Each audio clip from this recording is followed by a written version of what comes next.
Leaders, soldiers, I'm Staff Sergeant Angle, 1st Squad Leader, 2nd Platoon, Battle Company. Today I'll be briefing you with an informational brief. All information in this brief is unclassified. This brief will cover the upcoming ambush we'll conduct on the North Torby Motorized Rifle Squad, moving through our objective. I'll be using this terrain model. Let's get into it. Alright.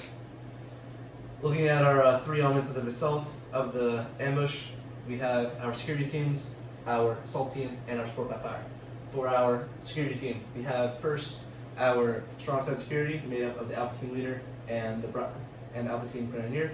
They will be oriented facing south at Route 345 to watch for the likely enemy avenue approach north up Route 345. Grenadiers here in order to provide coverage on that dead space underneath that bridge and beyond. Now, for our weak side security, we have the Alpha Team Riflemen and our Bravo Team Riflemen. They are oriented northwest, looking at Route 345 to check for any enemy entering the objective from the north to indicate to myself. Now, for our support by fire, we have our AG, our M240, and our AB oriented on the objective. Additionally, we have our assault elements with going from right to left. We have myself, squad leader on the AT4, our AR, Bravo team leader, our other AR, and the Bravo team grenadier wielding the AT4. Now, for our TRPs orienting you to our objective, we have our kill zone oriented here, along with our 3 claymores positioned around it. Additionally, we have TRP-1 at the bridgehead, TRP-2 at the radio tower, and TRP-3 at the clearing beyond the objective. We also have 4 phase lines. We have our LOA at the end of our objective, as well as phase line Canada.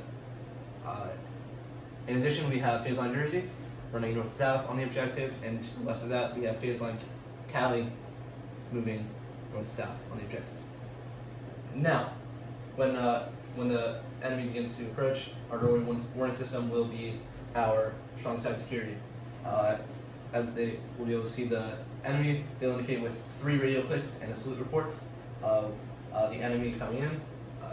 If everything is as planned, no change. If the weak side security sees enemy coming from the north, they'll indicate with 3 radio clicks and a salute report of the enemy activity. Now, intel reports that the enemy North Torbian squad will be moving in this CSK, but when they reach the choke point of the bridgehead, they will dismount. Now, when they begin moving into our objective, they can rather take 2 formations, with the CSK in the front or the back.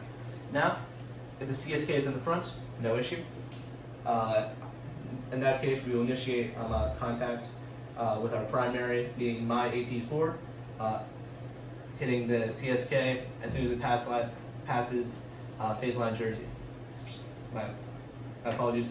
As soon as they pass phase line Cali, I'll blow with the AT4. Our alternate will be Bravo Team Grenadiers AT4, with our contingency plan being blowing all 3 claymores from the Bravo Team leader. Now, if all else fails, we will use the emergency of my M4 closed bolt weapon system to initiate the ambush. However, if they do a different movement technique and have the dismounts in the front with the CSK in the rear, that's no issue. We're just going to change around our primary to our Bravo Team Grenadiers AT4, with our alternate being my AT4. Contingency stays as claymores initiated by the Bravo Team Leader, and our emergency will again be my closable weapon system. Now, upon initiation of contact, as soon as the AT4 is fired at the CSK, the objective will be blown with the claymores by the Bravo Team Leader, and we will lay some hate on the enemy with with all weapon systems opening up. Main focus for our direct fires will be the QJY-88 medium machine gun, as that's their greatest casualty producing weapon. In addition, of course, our AT4s will be focusing the CSK, but if the CSK is not immobilized, we will be hitting it with our M240 Bravo to hopefully disable that engine block to keep it locked down on the objective to destroy all forces. Of note, the M240 Bravo will be opening up with a cyclic rate of fire for 25 seconds, followed by 20 seconds of rapid fire on the objective. This holds true for all members. Once we have completed that 45 seconds of fire, we will conduct SILs on the objective if there's no significant movement. If we see something, we hear something, something's not right on the objective, we open up with another 20 seconds of rapid fire on the objective.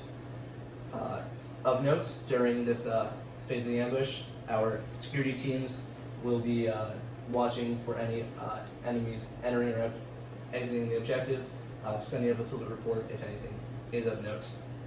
Now, after completing a successful SILs, we'll begin to assault through the objective. Now, our support by fire, which has been using TRP-1 and TRP-2 during this initial phase of the objective, will, upon the call of shift fire by myself, which will be indicated by 2 whistle blows and 2 flashes of the VS-17 panel, they will shift their TRPs to TRP-2 and TRP-3.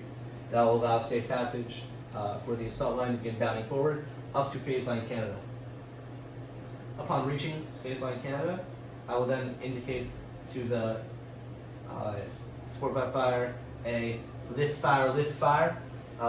Upon this lift fire, which will be indicated by 3 whistle blows and 3 shows of the VS-17 panel, the support by fire will stop their firing on the objective. From here, all members of the assault element, except for myself, I will be oriented here on the north end of the kill zone. All members of the assault will assault across the objective to our LOA. Upon reaching the LOA, the Bravo team leader will conduct place reports with a mostly look at ammunition available as well as any casualties sustained. At which point, upon myself receiving this report from the Bravo team leader, we will initiate the EPW team, which is comprised of the Alpha team automatic rifleman and the Bravo team grenadier. These 2 will move across the objective, collecting all sensitive information, making sure all enemies are dead, and if they're not dead, we will move them to our points of hostage. Now, at the completion of EPW, the aid and litter team, which is comprised of the rest of the assault element, will perform aid on any enemy prisoner of war who are injured, or any member of our squad who is injured by the assault. On the completion of aid and litter, our demo team, which is comprised of the same members of the EPW team, will move across the objective, make sure all of our sensitive information is secured, and put onto the CSK to be blown with thermites. Now, following the demo team, we will begin our movement off of the objective. Upon the call of red, I, squad leader, will move up to the RP, making a choke point between myself and the RP, while our aid and litter team, our Bravo team automatic rifleman, and our Bravo team leader will move up through the RP and up to the ORP. I will count them out. Additionally, at this time, our support by fire will be moving from tripod to bipod to move off. Additionally, our demo team will orient themselves to the north of the objective, ready to blow thermites with their fuse. Upon the call of white, our support by fire will pick up, move towards the RP, I'll count them out, and then move to the ORP where they will pull security with the members of the assault elements.